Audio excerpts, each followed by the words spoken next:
Thank you. In fact, the nature of challenges in these two subsectors are similar, but the challenges are a bit different. Basically, for the service coverage, the water supply is much better. However, the issue is the quality of water supply service.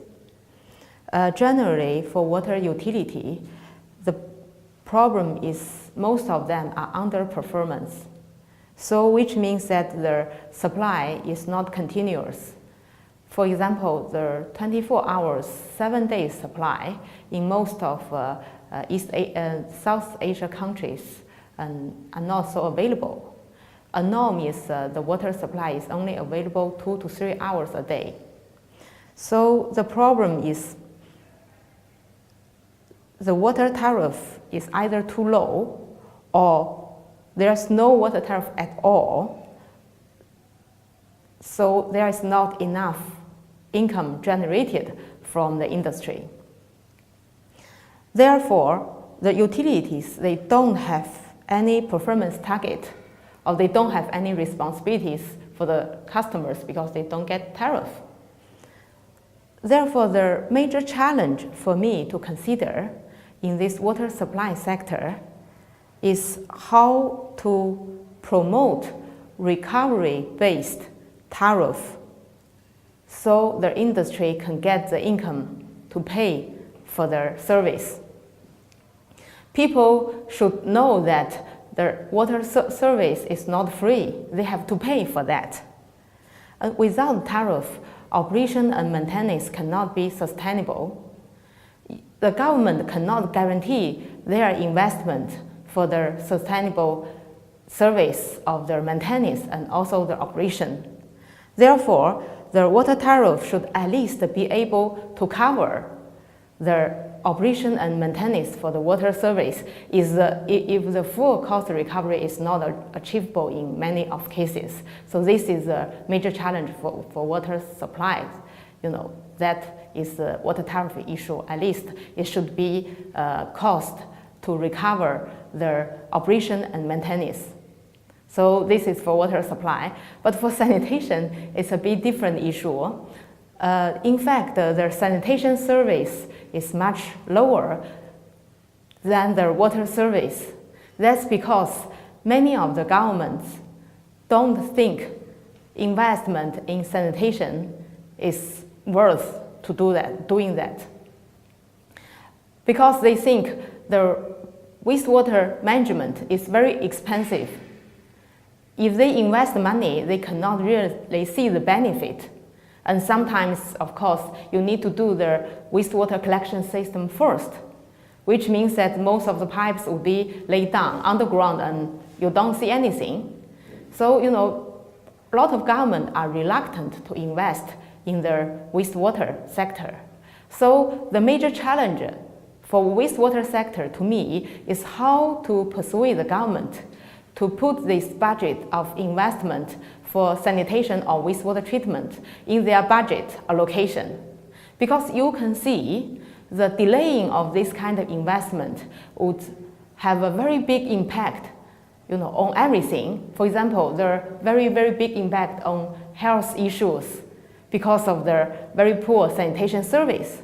And another big impact is water pollution in the river or lake system due to untreated wastewater discharge.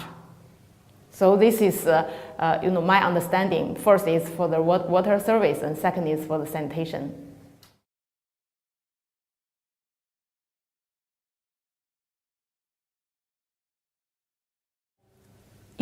Asian cities now are facing a very, very big challenge.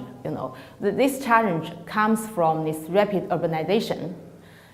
And another issue is the climate changes. The climate change brings another big layer to the complexity of the challenges. So based on our estimation, each year there will be around 44 million people move to urban area, which means that each day there will be newcomers to urban area around 120,000 people, which means that we need to build housing for them. If you estimate 6 people in a family, you need 20,000 new housing every day. And then together with the new housing, you need new road, new water supply, new road around 200 kilometers every day. And then new water supply and sanitation is around maybe 6,000 cubic meter. This means a lot of investment. Based on our estimation, the total investment for this extra infrastructure would be around 100 billion US dollars each year, but the traditional public sector, which means the government side and also other public sector, can only provide about 40%. So there is a big potential around 60 billion US dollars for the investment of infrastructure.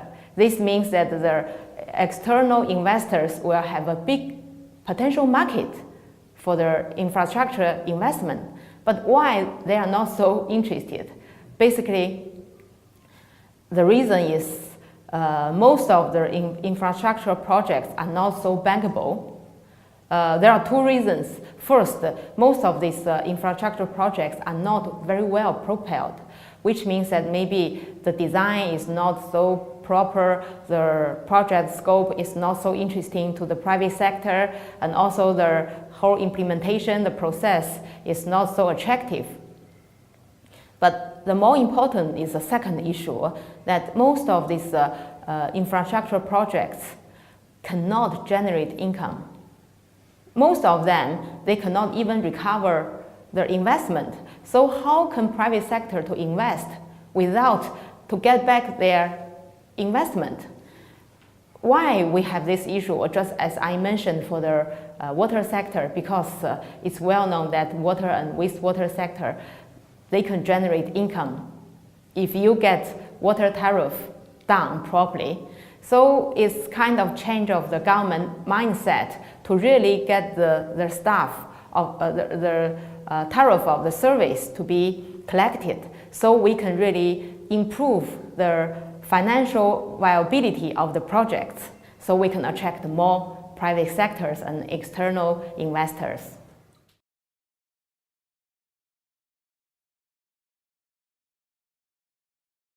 In fact, the Green City initiatives is one part of ADB's urban operational plan. In fact, the Green City is not the whole story. We have three objectives of the city development. First is a competitive city, which means that the city should be able to create jobs to attract people. Because why there are cities? Because city can provide jobs. People can make a living by working for the cities, either for industry or for commercial, or trade or whatever. They don't need to work in agriculture to really make their livings. So the most important is the competitiveness of the cities to get more jobs for the people. And the second is inclusive cities, which means that the city should give benefit to everyone, which also means the equality of the people in the cities. And the third is a green city, which means that the city should be developed in a manner that the environment should be protected and also people have a nice living condition. So this is our understanding of the green cities. And then the green cities, our understanding should have three levels. First is acceptable environment, which means that the basic infrastructure should be provided, such as water supply, wastewater management, and also the solid waste management. At least people can live in a decent environment to have this basic infrastructure. Also means that such infrastructure should be well maintained and operated to keep their service to be acceptable to the people. This is the first level. And the second level, we can call it eco-city level, which means that the city would be harmonized for the whole ecosystem, not only the human beings, but also the water system, the other, the river basin, the lakes, and also the wetland. They should be all harmonized with the human beings. And this city should also be resilient to the climate changes. So this level, we call it eco-city level. And then the third level can be like a low carbon emission city, which we are working toward their climate change mitigation to really reduce their carbon emission.